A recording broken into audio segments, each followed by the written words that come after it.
Hello friends, welcome back to my channel.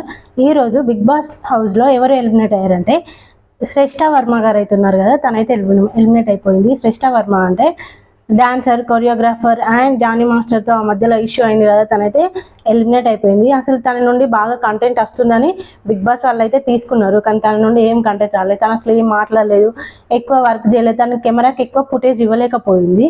And మళ్ళీ ఏంటంటే తన వల్ల ఆ మధ్యలో సోషల్ మీడియాలో చాలా వీడియోస్, ట్రోల్స్ అవన్నీ వచ్చినాయి కదా, అవి కూడా అట్లాంటివి కూడా ఇంకేమైనా ఇంప్రూవ్ అవుతుందేమో తన వల్ల, ఇంకా షో బాగా హైలైట్ అవుతుంది అనుకొని తనని తీసుకున్నారు. కానీ అవన్నీ ఏం జరగలేదు, తనైతే ఎలిమినేట్ అయిపోయింది. తను ఎలిమినేట్ అయిపోయిన తర్వాత అసలు షో ఎక్కడ స్టార్ట్ అయిందంటే, ఫస్ట్ నాగార్జున సార్ అయితే వచ్చారు, సేవ్ చేశారు కొందరిని. అందులో ఆల్మోస్ట్ సంజన గారు అండ్ అందరూ సేవ్ అయిపోయిళ్ళు. తర్వాత శ్రేష్ఠ వర్మని సార్ ఒకటి అడిగిండు, అదేంటంటే నీకేమైనా ఇష్యూస్ ఉన్నాయా అని చెప్పి శ్రేష్ఠ వర్మని అయితే అడిగిండు. అడిగితే తను చెప్పింది, ఓనర్స్ అందరూ టీనట్స్ని ఈక్వాలిటీతో చూడట్లేదు సార్, వాళ్ళకి అసలు ఒక్కొక్కరి మీద ఒక్కొక్క ఒపీనియన్ లాగా, కొందరిని హైలో చూస్తున్నారు, కొందరిని లోలో చూస్తున్నారు, అందరిని అయితే సమానంగా చూడట్లేదు అని చెప్పి సార్కి అయితే చెప్పింది.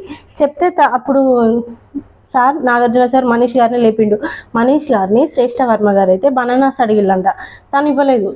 కానీ ప్రియా మాత్రం మళ్ళీ టీనెట్స్ టీంలో ఉన్న వాళ్ళందరికీ ఇచ్చింది, శ్రేష్ఠ వర్మకు మాత్రం ఇవ్వలేదు.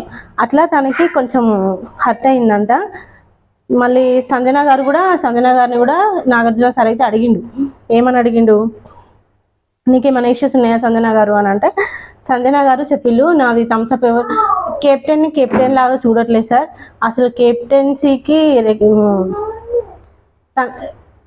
కెప్టెన్సీకి గౌరవమే ఇవ్వట్లేదు, కెప్టెన్సీని కెప్టెన్ లాగా చూడట్లేదు, నా మాటకి ఎవరు రెస్పెక్ట్ ఇవ్వట్లేదు అని సంజన గారు అయితే చెప్పిళ్ళు.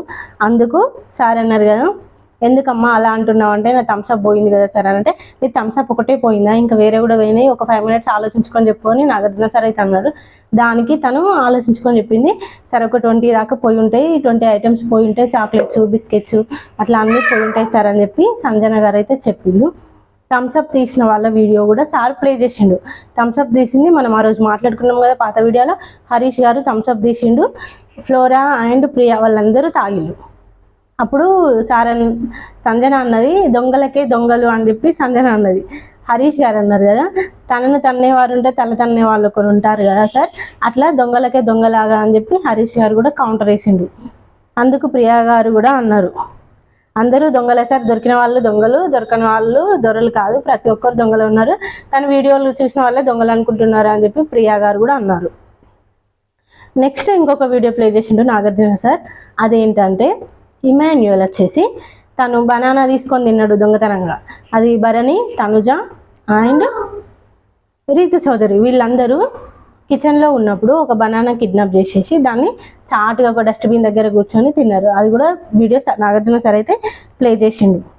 నెక్స్ట్ వచ్చేసి మిరాయి టీం వాళ్ళు మూవీ ప్రమోషన్ కోసం అయితే వచ్చిళ్ళు. మూవీ చాలా బాగా హిట్ అయింది, ఒకవేళ మీకు కూడా టైం ఉంటే వెళ్ళి చూడండి, చాలా బాగుంది, ఫ్యామిలీ ఆడియన్స్ చూసేటట్టే ఉంది, వీడియో చాలా బాగుంది. ఆ మూవీ టీం వాళ్ళు ఉన్నప్పుడు బిగ్ బాస్ కంటెస్టెంట్స్ అందరికీ ఒక టాస్క్ పెట్టిళ్ళు. ఆ టాస్క్ ఏంటంటే ఒక movie name or song name చూపెడితే దాన్ని డ్రా చేయాలి. అట్లా ఒకరు డ్రా చేయాలి, వాళ్ళ టీం నుండి 2 members వస్తారు, ఒకరు డ్రా చేయాలి, ఒకరు అది గెస్ చేయాలి, అది టాస్క్. దానికి టీనట్స్ టీం వాళ్ళు ఓడిపోయిళ్ళు, ఓనర్స్ టీం వాళ్ళు మాత్రం గెలిచిళ్ళు. నెక్స్ట్ వచ్చేసి సంజన గారు వెళ్ళిపోయే ముందు కెమెరా ముందు ఎవరెవరు యాక్ట్ చేస్తారు, రియల్ ఫేస్లు ఎవరెవరు ఉన్నాయని చెప్పి నాగార్జున సార్ అయితే తనకి టాస్క్ పెట్టాడు. ఆ టాస్క్లో తను కెమెరా ముందు యాక్ట్ చేసే వాళ్ళ పేర్లు ఎవరెవరికి పెట్టిందంటే, రీతు చౌదరి అండ్ తనుజ అండ్ భరణి, వీళ్ళు కెమెరా ముందు యాక్ట్ చేస్తారు అని చెప్పి వీళ్ళ ఫేస్లు పెట్టింది. భరణి గారిని తను బ్రదర్ లాగా ఫీల్ అయిందట, కానీ తను ఒక విషయంలో ఏదో మాట తప్పాడు, ఒకసారి మాట పోతే తను ఓవర్ థింకింగ్ ఉన్నట్టు అనిపించింది నాకైతే. మొత్తం ఓవరాల్గా 1 week ఎపిసోడ్లో ఓవర్ థింకింగ్ లాగానైతే నాకు అనిపించింది. ఓకేనా ఫ్రెండ్స్.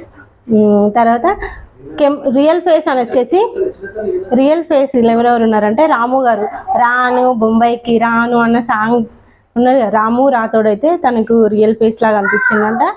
అండ్ హరీష్ గారు కూడా అట్లాగే రియల్ ఫేస్లో కనిపించిందట, తన కెమెరా ముందు యాక్ట్ చేస్తలేడు అన్నట్టుగా అయితే అనిపించిందట. అండ్ పవన్, మన సోల్జర్ పవన్ అనేది తను కూడా అనిపించిందట.